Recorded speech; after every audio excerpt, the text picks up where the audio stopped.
So like I mentioned, I run a sports technology company. There aren't many of us in Austin, so it feels a little bit weird, but it's my love. I'm a sports fan pretty much from birth. Grew up in Brooklyn, went to school in Boston. I went to MIT, dropped out my senior year, which Mon was thrilled about. Came down to Austin afterwards, thinking I'd be in Austin for 2 years. Hi. Hello. I thought I'd be here for 2 years, and 18 years later, I'm still here. I didn't really enjoy school very much. I learned a ton, but I wanted to kind of pretend like I was in college for a little bit longer. So I got to 6th Street when I was 21 and thought this is the best place ever. Thought I'd hang out for a while, but really fell in love with the city. I worked for an enterprise software consulting firm here in town called Trilogy Software for about 4 years. Did advertising for about 2.5. Moved to Hawaii, gained about 50 pounds, came back, lost some of it, and then I've been running Are You Watching This pretty much ever since. So at its core, we're about figuring out when games get exciting. So I'll show you some of the fun stats for sports fans, and I think sports fans, non-sports fans alike. These are some of my favorite statistics. So 1 in 4 days of the year has 100 sporting events. And this number's a little old. I've seen the second Saturday of November is always the busiest day of the year, which people don't really expect. People come up to you during March Madness and say, are you okay? Are you hanging in there? March Madness is actually easy. But the second Saturday of November is the busiest because all the sports are happening at once. You have college football, college basketball, you have NBA, NHL, you have overseas soccer. It's just this perfect storm on the second Saturday of November. I've seen as many as 650 games in a single day. Is that professional sporting events? Including college, but yes, professional. Yeah. And so, figuring out how to find the best game when there's so many ways to watch, we have all these digital streams and then what are called over-the-top services, OTTs, like Sling, DirecTV Now, YouTube TV, Hulu TV, stuff like that. It's really, really hard. So what we're about is curating all that live data in the last DVR-resistant genre on TV. So blah, blah, blah, blah, blah. How we do it? This is one of the algorithms we use for a close finish. So we have a bunch of rationales. Things are like a comeback, an upset. You know, things like a comeback are pervasive. It doesn't matter what sport you're in, there's a notion of comeback. And something like penalty kicks or a no-hitter are very sport specific. This is one of the early examples of how we did a close finish. I won't bore you with the details, but you know, for every sort of rationale, we sort of have a matching algorithm to score the excitement for that certain game, for that type of characteristic. Here's a list of some of the rationales, blah, blah, blah. But this is really what I want to show you. Every game gets a numerical rating from 0 to infinity. But we've really sort of softened it and tried to de-geek it by creating 4 levels. And they're okay, good, hot, and epic. So pretty much every game starts off as okay. When you get to good, a good game is a game that I consider is worth turning the channel to if the TV's already on. I consider hot a game that's worth turning on a TV for.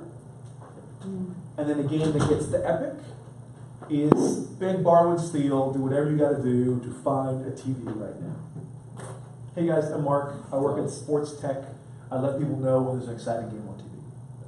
So you've saved 4 minutes. I just So these are some of the customers, and I'll get into sort of how I sell. So I'm a one-man shop, and I'm selling something, well, starting back in '06, something that hadn't existed before. And that was really hard. I'm not an extrovert. I'm not a sales guy, whatever that means. I don't feel like a BD comes naturally to me. I'm a developer. And so the way I sell is that I create. So I will show you my Twitter feed, which isn't always the best thing to do in a presentation, but why the hell not? So YouTube TV, just out of curiosity, have people heard of YouTube TV or no one? Yeah, they've done a really good job with their marketing. And then your Karate Kid spin-off, right? Cobra Kai. I hear that's really good. I haven't sat down to watch it yet. But so again, my thing is all about curating live content. So what I did was I built a browser extension. And what this browser extension does, and it's just for me, but I built this Chrome extension that would go through, this is what YouTube TV looks like. And it would go in and it would actually highlight things that were sporting events. Like these colors are all that say green, yellow, orange, red, that okay, good, hot, and epic that you just saw. And then I added this strip along the top. Again, just building what I wanted to see in this service. Because I didn't have any connections to YouTube TV. I couldn't find anyone on LinkedIn I was connected with. So I just started building this thing. And over the course of a couple months, every week, every couple nights, I just sort of posted updates. Say, hey, here's what I'm working on. Hey, YouTube TV. Hey, check this out. And just sort of keep knocking on the door. And eventually I got that first connection. And that's sort of how I sell. I did the same thing with MLB TV once. So if you want to, let's say you're like me and you're a Yankees fan, which is in Texas. Well, you're a little bit lucky because they're on national TV a lot. Let's say I'm a Diamondbacks fan. Not necessarily the most sexy team out there, but if I wanted to watch all their games, I could pay $250 a year and get access to every single game. And so there was, I think, a Father's Day sale one year, and there was a sale. I think I actually have this in the appendix somewhere. There was a sale on MLB TV, and I got it for, let's say, $50 or something.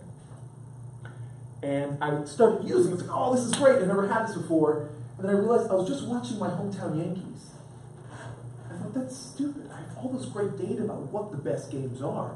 So again, I built a browser extension. This was like Windows like XP or something. This is really, really old.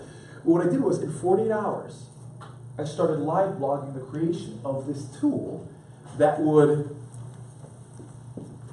put this little sidebar that showed you all of the games, again, that green, yellow, orange that I showed you before, sorted by excitement, telling you the score, and this little auto-tune button where if you clicked it, it would automatically jump from game to game based on which one was most exciting.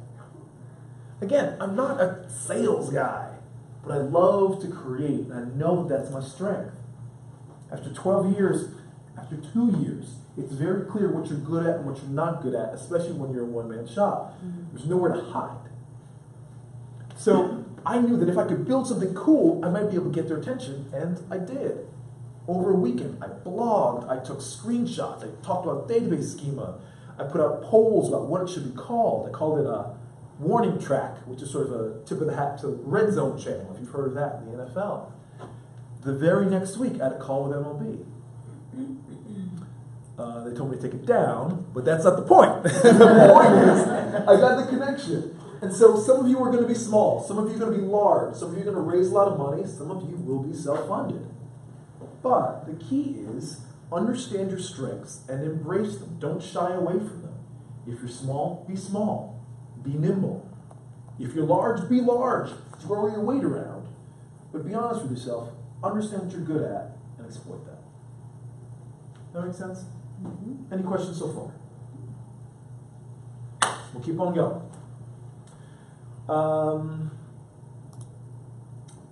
So it's been an interesting journey because if we go back to this customer list, it's a pretty wild list. I mean, when I first got started, honestly, my technology is older than the iPhone, which is a weird thing to say.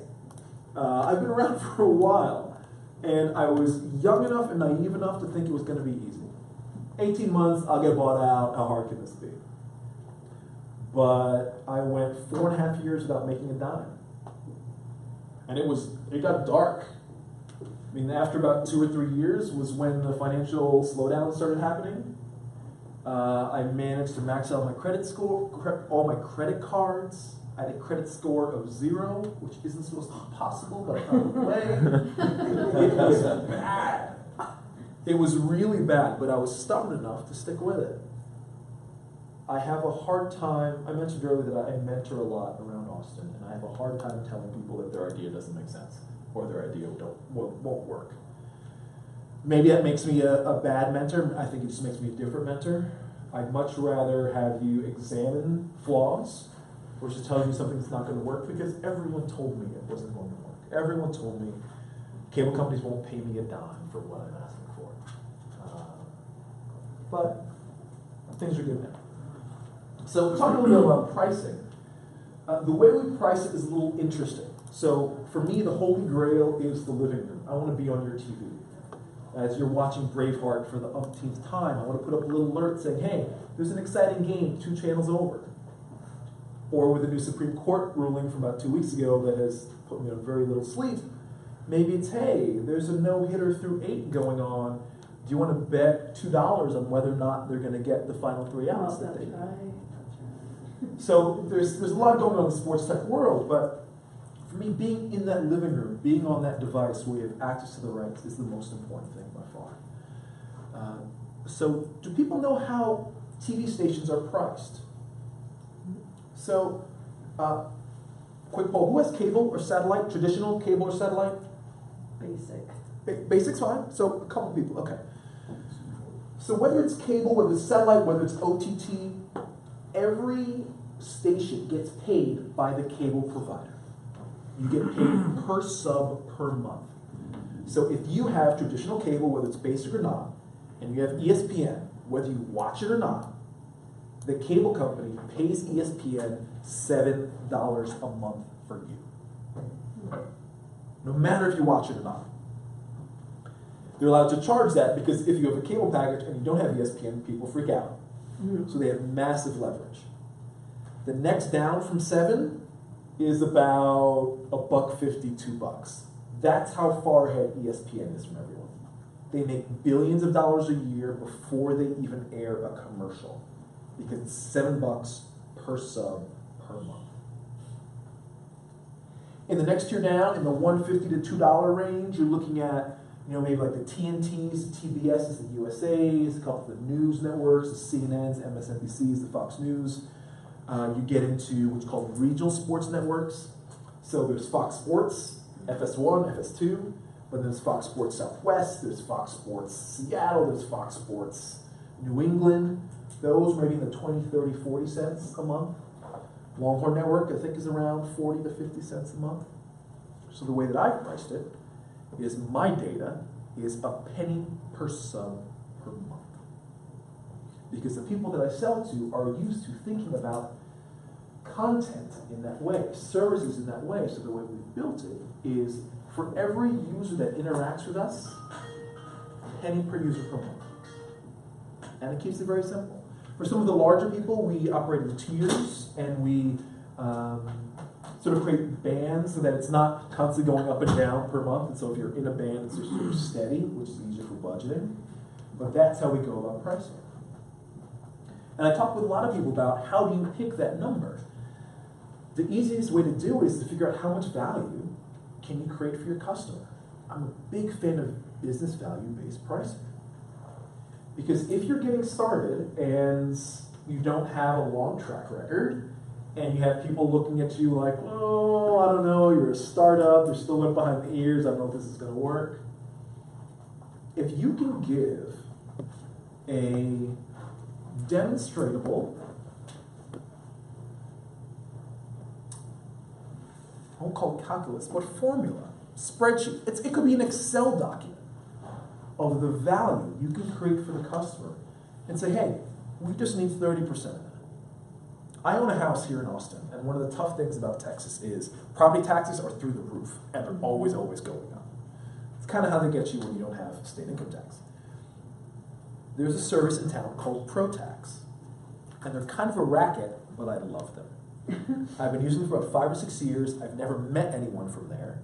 I think I faxed them or emailed them our initial contract. And the way it works is every year, they go in front of the city and contest how much my house is worth. They say, hey, Mark Phillip, you're charging him way too much. Here's some comparables. Here's how much it should be, blah, blah, blah, blah. And they get it reduced. Let's say they get it reduced by $500 for that coming year. They keep 40%, and I get the rest. I don't lift a finger. I don't do anything. 40% is a lot, but it's better than 0. And if I know they're going to give me value no matter what, and I don't pay otherwise, it's really simple for me to just have inertia and not jump out of that contract, because every year, every other year, they're giving me money. So if you're thinking about talking to these customers, what do they need? Can you demonstrably save them money? Can you demonstrably make them money and then take a cut? If you believe in your product, and especially if you're going up against people that are bigger and stronger than you are, where their track record makes them the easier choice, because if they're wrong, they'll be less second-guessed. If you can show them that this is the value you can create, and you won't get paid unless they do, then it becomes a whole lot easier. Any questions about that? Okay. For once I'm making sense, or I'm really boring. So I started in 2006. I filed for a patent in 2007. The patent was going from box score to excitement rating. In 2009, I got an email from a VC, from Draper Fisher Jurgensen. Might have heard of this VC firm there. They invested in like Hotwire and Netscape, like they've been around for a while.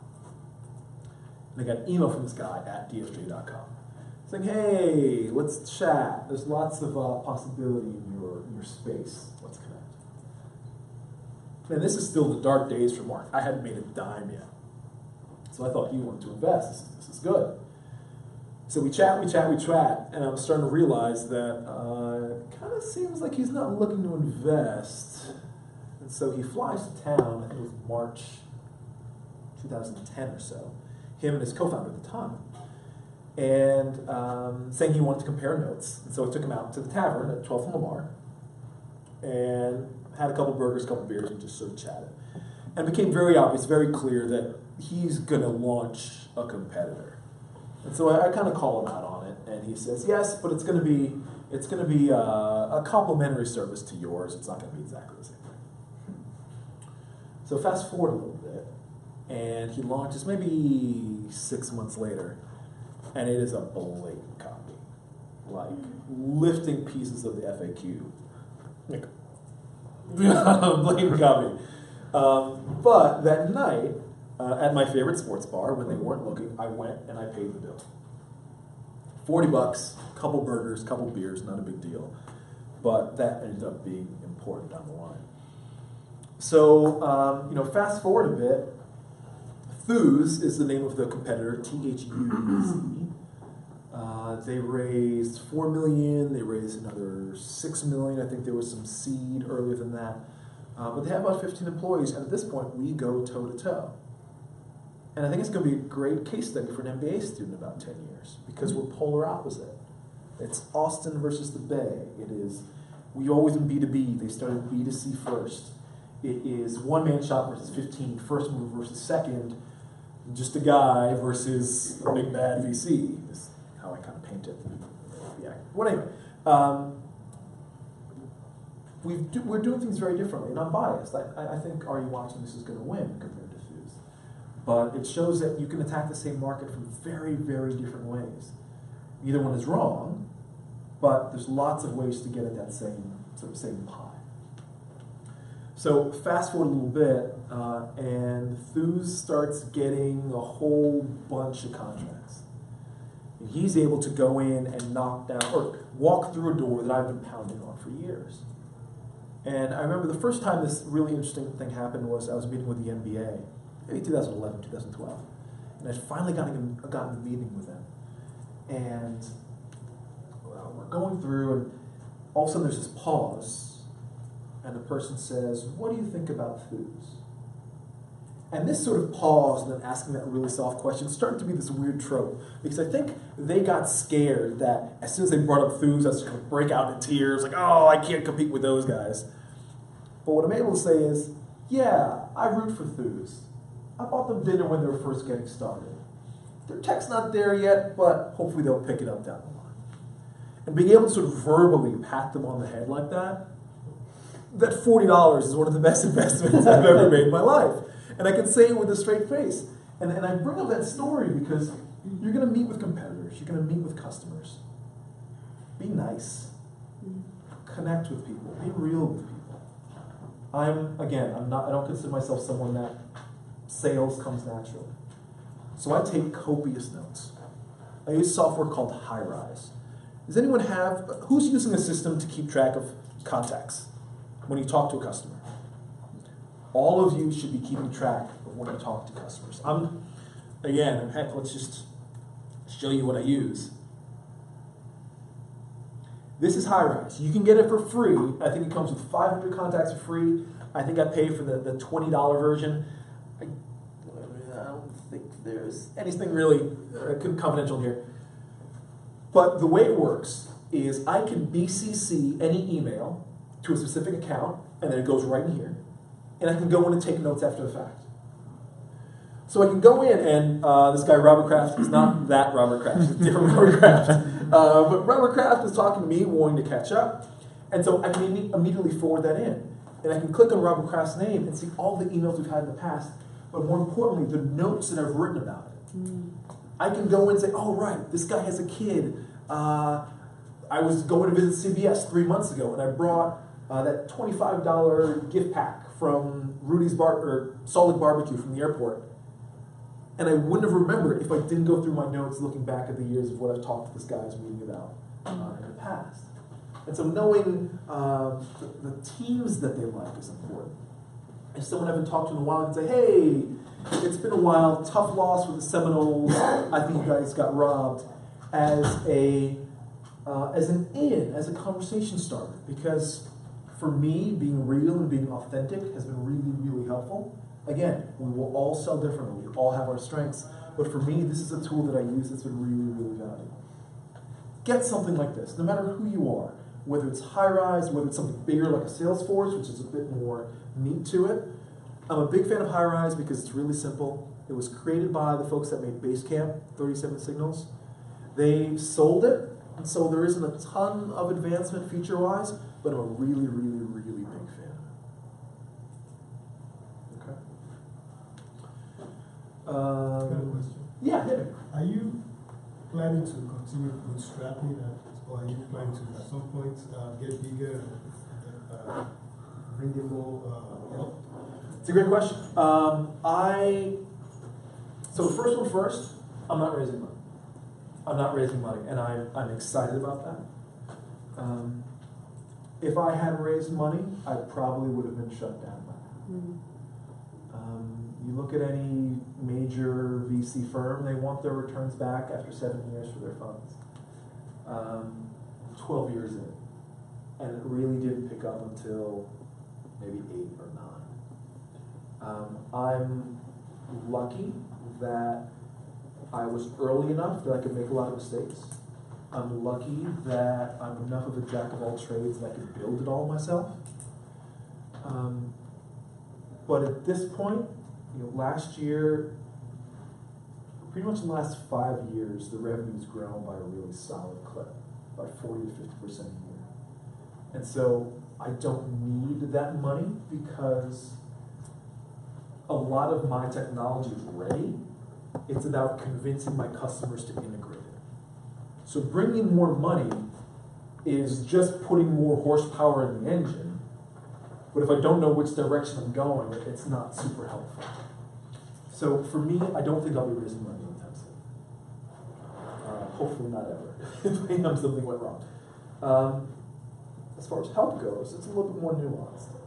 So I mentor a lot. Again, because I've made a lot of mistakes, but also because most entrepreneurs don't look like me. There's a mold of what the traditional entrepreneur looks like, the celebrated entrepreneur. And I think it's a lot wider than that. And I mentor at places like Divink because I want to level the playing field a little bit. And so I think, let me put it this way. As morbid as it sounds, "Are you watching this?" is the first sentence of the second paragraph of my obituary. It is my life's work. I didn't know that when I started when I was 26, but this is my last job. This is going to be it. And I like to think that it's bigger than me. Because if I can hit success, however you title that, do that as an African-American kid from Brooklyn, and do that without help, I think the sledgehammer to the mold of what an entrepreneur looks like comes down to failure. I turned 40 this year. I'm tired. I want help. I'm kind of exhausted. But I think if I can hold on a little bit longer, then you know, the impact of the startup is bigger than just getting people to watch sports. Kind of,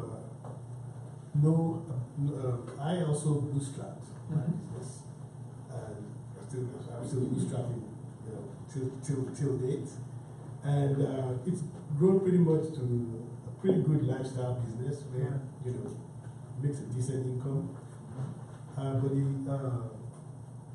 I guess the question for me is, do I want to make it bigger, to take it, you know, scale it, and you know, sometimes I'm trying to raise money, but I still struggle with that because I could go the same, you know, on this trajectory that I am now, Sure. and grow it over time, and it's going to be more painful, it's going to be slower, but with money, with raising money, it will make it faster, and probably what we'll probably do in 5 years, we'll do it, you know, a lot shorter. 100%. And again, I want to repeat it because repetition is good in this.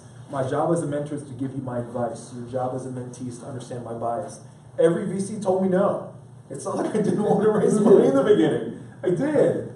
And so I am a fan of self-funding. And again, I choose my words carefully. I don't say bootstrap. I say self-funding because bootstrap has a connotation to it.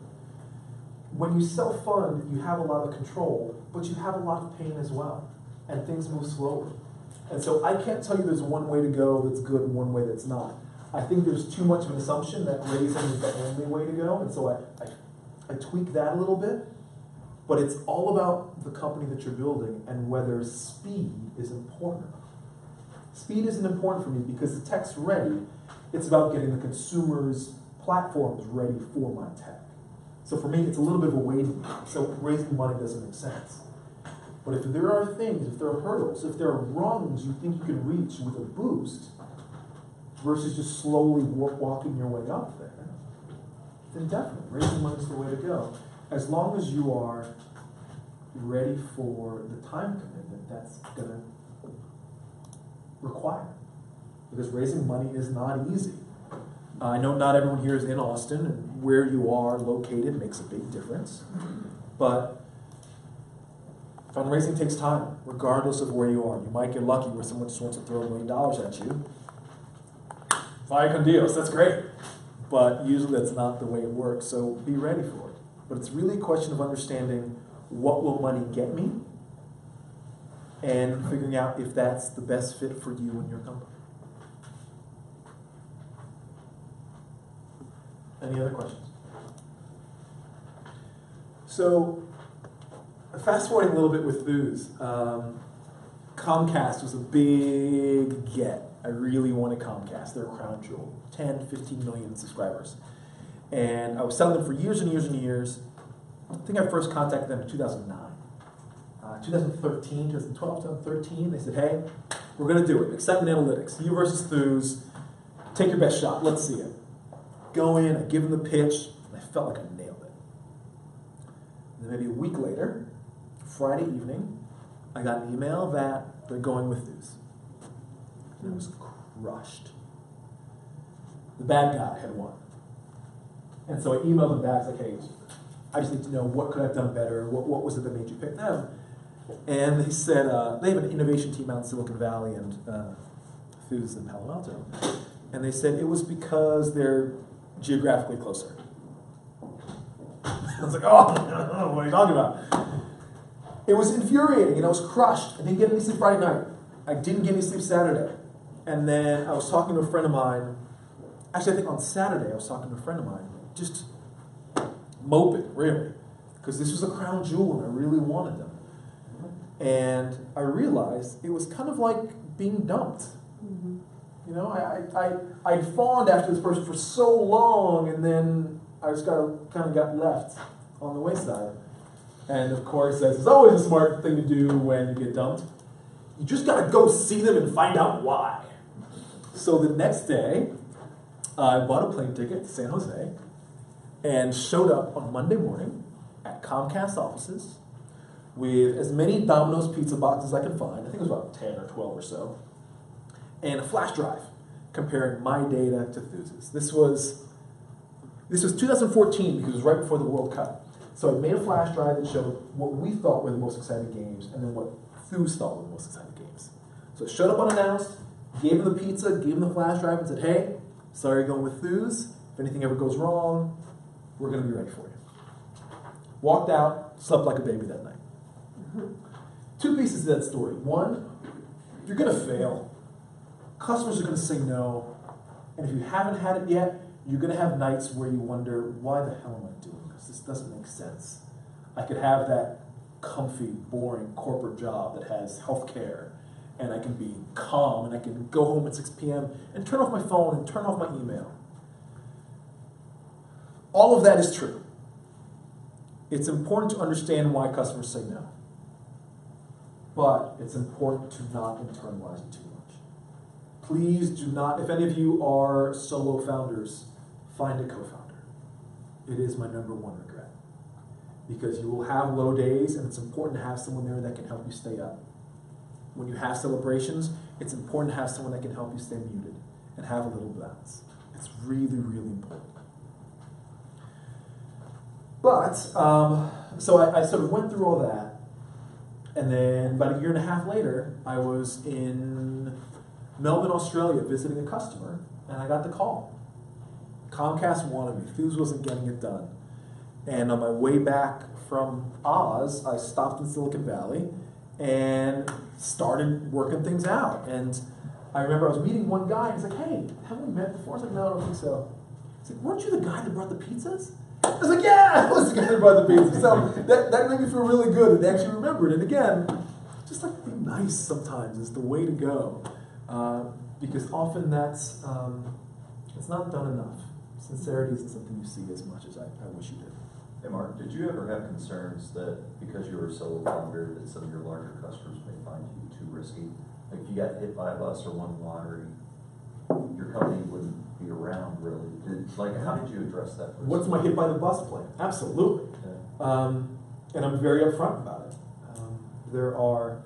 There's a flash drive sitting in Boston and a flash drive sitting in Hawaii, both with the keys to the castle, so that if anything happened, stuff would keep moving. Why those two?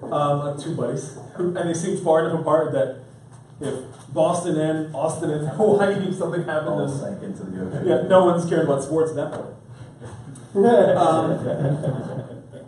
I am also just really upfront about it. In the beginning, there were times when I wasn't really honest. It's like, yeah, I got a team and all that stuff. No, this is who I am. Because as I'm selling the company, I'm also selling Mark Phillip. And I'm selling my obsession with what I do, and that if you need me, as I've showed Comcast many times, I will hop on a plane tomorrow and come to wherever you need me to be. And so it is absolutely a weakness. Some contracts, we do things like certain business insurance is a requirement, and certain data retention and access helps assuage their fears. But again, for me, I try to flip it around and say, you're talking with a guy that's nimble, you're talking with a guy that doesn't have a complicated cap table. The features you need are the features we're going to build because we both agree that we want it. And so, yes, I'm small, but also small. Any other questions so far? I'll tell some of my fun stories. Rewinding a little bit, and then I'll keep going with the Thuse sort of narrative. Maybe 2008, 2009, I don't remember the year. I got an email from a guy named Dag Pitlas, which is a pretty cool name. And the subject line, he emailed me through the Contact Us form on the site. And usually it's people yelling about why wasn't drag racing on or why was tennis on. Like, I don't have any control over that. Subject line was hello with like 9 O's in it. Okay, so who's this guy? I'm like, okay, Dag, we chatted over email, you wanted to have a call, and I looked at his website, I didn't really get it. It was something about if you could talk to your phone and get a restaurant reservation or something, I don't know. Anyway, we got on the phone, we're chatting, and he said, I can't pay you any money. we want to use your sports data in our app, but we can't pay you. We're just not there yet. We're really young. But we can send you traffic. And I said, well, we're a B2B company. We need money. So keep us in mind, you know, if things go well, definitely reach back out, but it's just not a good fit right now. Dag was the CEO of a little company called Siri that got bought up by Apple about 15 months later.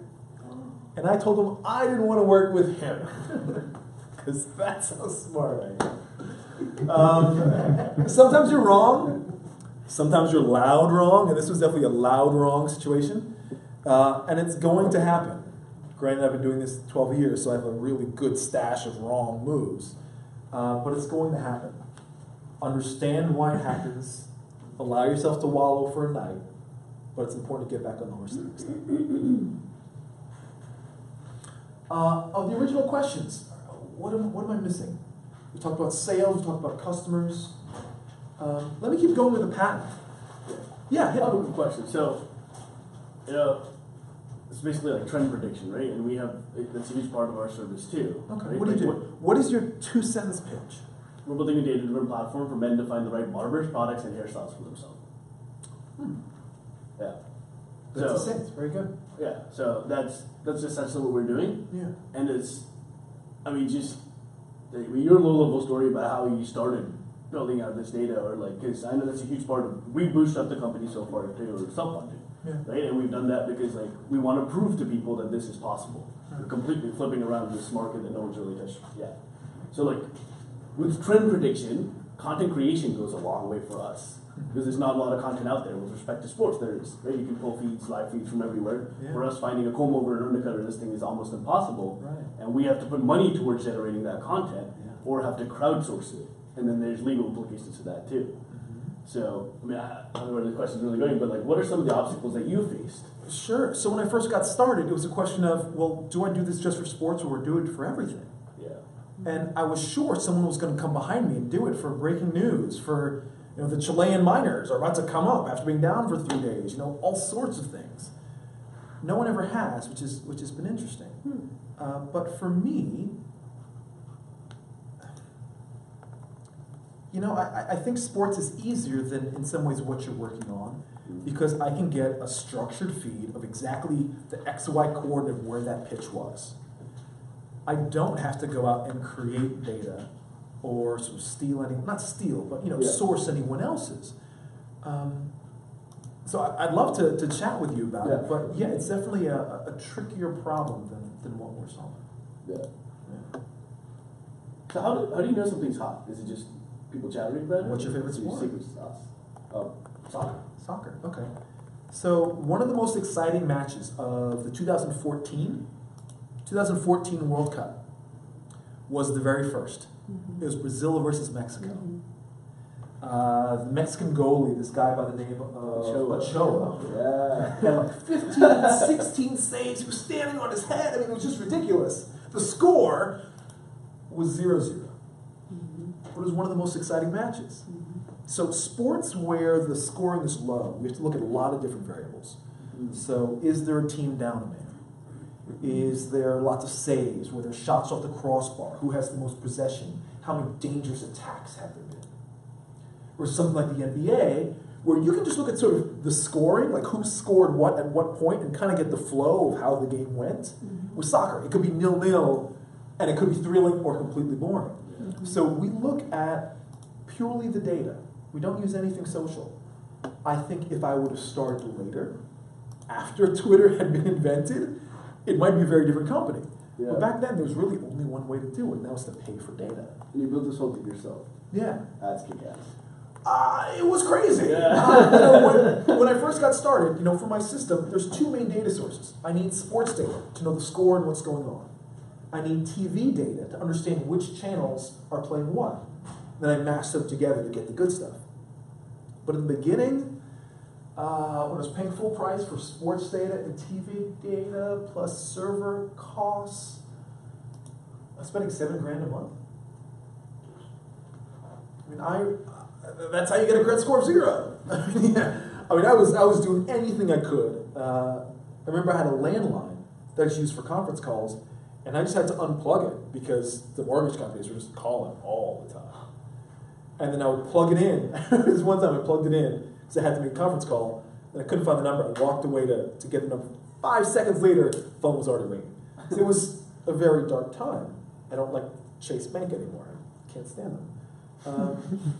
But, you know, I think, gosh, where's it going? Yes, a lot of data, really expensive, but I think if there are ways to scrape, I probably would have.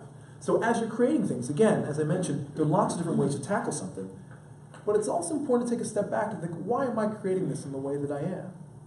Because some of the experiences, some of the variables you see around you, some of your surroundings, might be impacting that. And so think, okay, if I was 10 years in the future, how would I build this? If I was 10 years in the past, how would I build this? Might give you some interesting insight. Another one of my favorite drills, just to throw out there, is grab a piece of paper, sit by yourself, draw a line down the middle, turn off your phone, don't listen to any music, and on one side, write all of the people that are a fan of your company. On the other side, write all the people that don't want you to succeed. So what's the name of your company? I didn't get your name. Farhad. Mark. Pleasure, Farhad. Yeah. Who do you think is a fan of your company? And everyone, join in. Like, who's going to be a fan of you succeeding? Me? Co-founder? No. No. Why? Okay, why you then? Look at me, I need a haircut. Okay. Dudes with hair. Dudes that are busy. Barbershops are going to love your stuff. Shaving creams, Barbasol, they're going to love your stuff. Girlfriends and wives. Girlfriends and wives are going to love this stuff. Boyfriends and Moms. husbands. Anyone that is married to someone with hair is going to love this stuff. Dollar Shave Club. Maybe, maybe not. Probably skew not. Who's not going to be a fan of his success? Franchises. Like what? Supercuts. Great. Supercuts. They don't like you. Go through this exercise. Spend 10 to 15 minutes and just brainstorm. Because if you're trying to figure out who can pay you money, the people on the left side, the fans of you, are those people. And it's important to do both sides because putting out people that don't like you helps you think of people that like you and vice versa. But the people on the left, they're folks that are excited about your success. There are folks that might be bigger than you that are willing to amplify your voice. I mean, Barbasol has probably millions of followers on Twitter. You don't have millions of followers on Twitter. Why wouldn't they tweet about you? Free for them, massive value for you. So understand who's a fan, understand who's not. It's an important exercise, especially when you're first getting started. So rolling forward a little bit with Fuse, I mentioned I filed for a patent in 2007. I got it in 2016. Thank you. So if you're thinking about a patent being this end-all, be-all cure, it's not. Your company might not survive by the time it comes through. File it. Absolutely file it if you can. But put it in the back of your head, because in some ways you don't have a lot of control over it. I was lucky. Mine went through. And it changed the tenor of everything in the room. And let's do this. This will be fun. So there's a company called Rovi that bought TiVo a year and a half ago. Took on the TiVo name. Rovi is one of the 2 companies in the States that do TV listings data. So if you ever look at the info, that if you hit guide or whatever on a TV and you see that 2-cent description for a show, that doesn't come from the network or the show. It comes from one of 2 companies, one of them being Rovi/TiVo. They have warehouses full of people that write these descriptions manually. They call and fax local affiliates to say, hey, KTBC, the Fox affiliate in Austin, which game are you showing this weekend? The Cowboys or the Texans? Manually, they're harvesting all this information, ripe for disruption. They decided they want to start selling excitement data. So they said, okay, Foods, are you watching this? Head to head. Let's see who gets it. And so after getting burned by Comcast, I really wanted to get this one. And I nailed it. I got it. Everything was great. Agreed to terms, which I wasn't really excited about. But they dragged their feet. And that was the summer that they bought TiVo. So like, oh, sorry, we'll get to your contract in a bit, just we're really busy with this TiVo acquisition. And then the patent comes through that fall. And I walk away from the deal. Because at that point I said, you guys need me more than I need you. So this was fall 2016. And the open secret in the industry was that they went with Thews. They didn't tell me about it, but they said, hey, okay, we're just going to get Thews to build this out. Don't worry about Mark, we'll figure it out. September 2017, I'm in a conference, and I walk up to the TiVo booth. Everyone knows they're building this out with Thews. And I walk up to my guy, and I said, hey, how's it going? What's going on? You seem really busy. He's like, yeah, just want to let you know, we're launching this new product with Thews on Monday. I was like, oh, well, that's interesting. Well, what about the patent? He said, well, you know, we're a patent house. We had our lawyers take a look at it, and we think we're fine. And I said, well, what about the follow-on patents number 2 and 3? And he didn't know what I was talking about. And so, you know, politely walked away, got on the phone with my lawyers, got on the phone with my PR guy. I was like, hey, get ready. Monday, they're launching, all hands on deck. That was September 2017, and they still haven't launched yet. Wow. No one knows why. So even their competitors are like, what's going on over there? And so there's lots of options. Maybe they have a change of heart. Maybe there's some internal delays. Maybe they actually are scared of the patent. But there's sort of this patent trap out there. It's like a big bear trap. And I'm over here, and they're over there, and we're just looking at each other, wondering if they're going to put their leg in it or not. And so, as a fun exercise, what should I do? TiVo, this billion dollar company, is possibly going to launch a product that I know infringes on my patent. What do I do? Does Thews infringe on your patent? Yes, Okay. but they don't really have much money.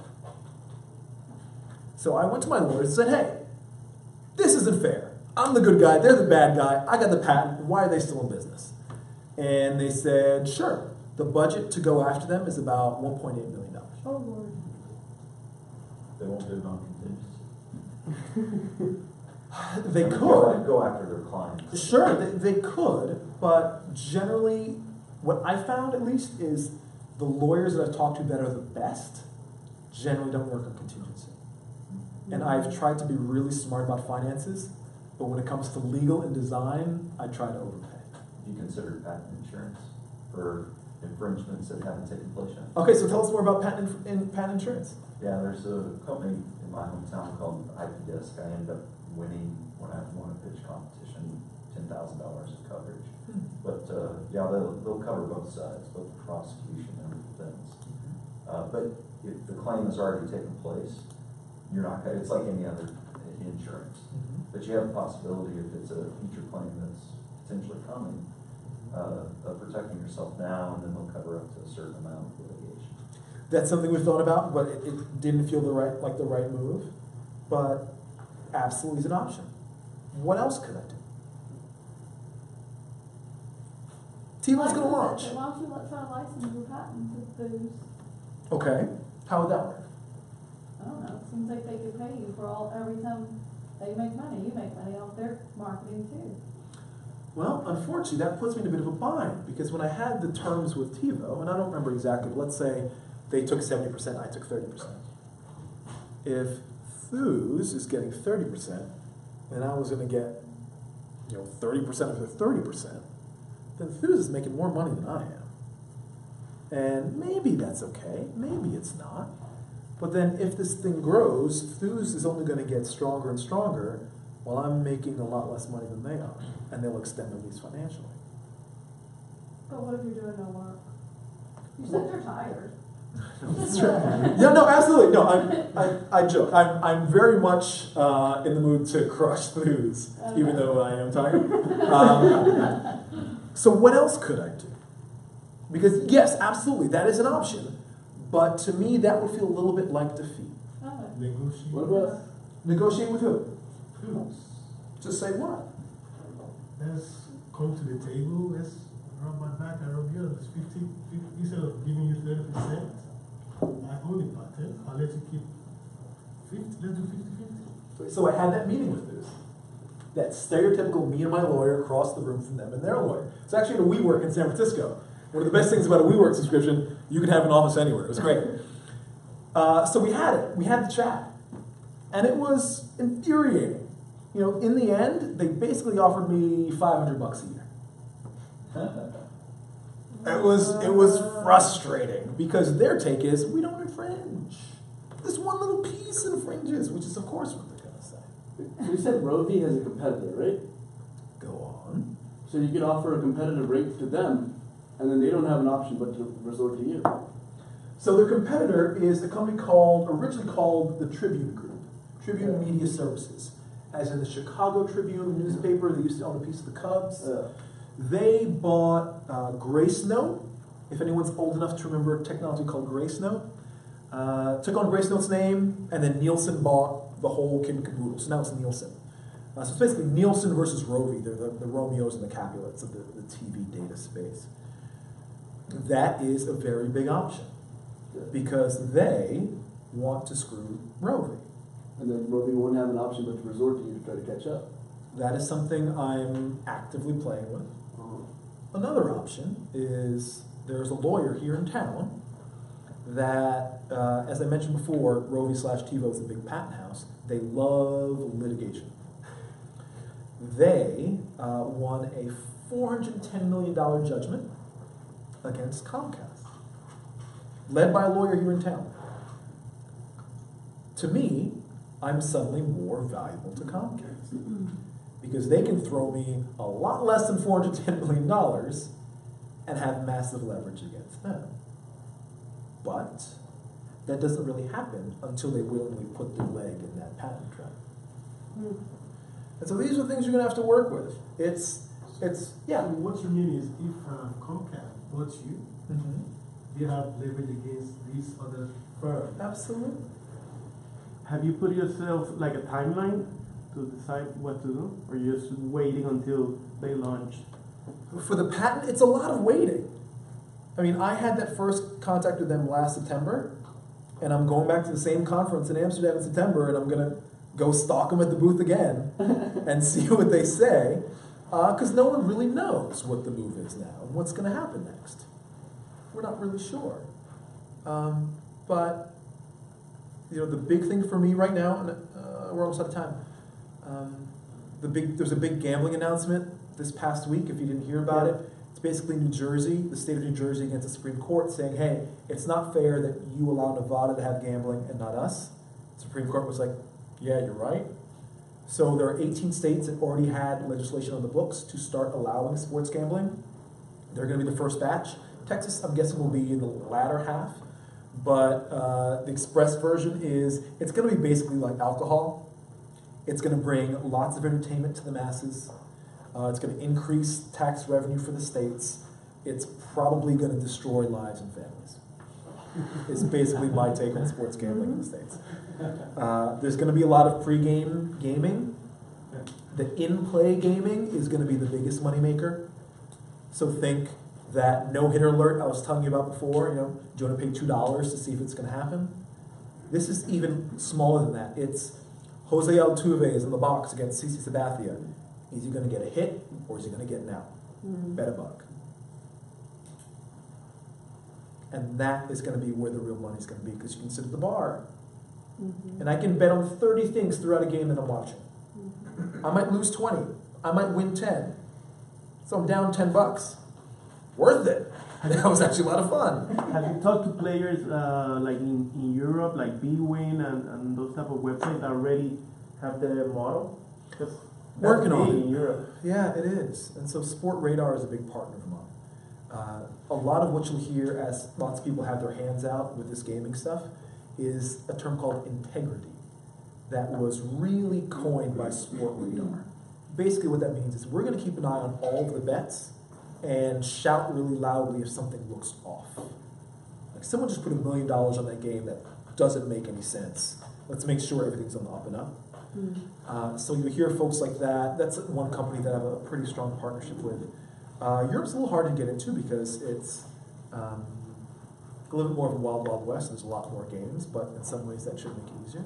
But it's definitely something on the radar. I've had more success in Australia than I have in Europe. We're almost out of time, but I do want to leave you with one story. Is this being streamed or filmed or? It is being live streamed. Live streamed! Yes. Hello world. I have one thing to say, but I don't want to say on the live stream. So I'm sorry, live stream people, you should have showed up.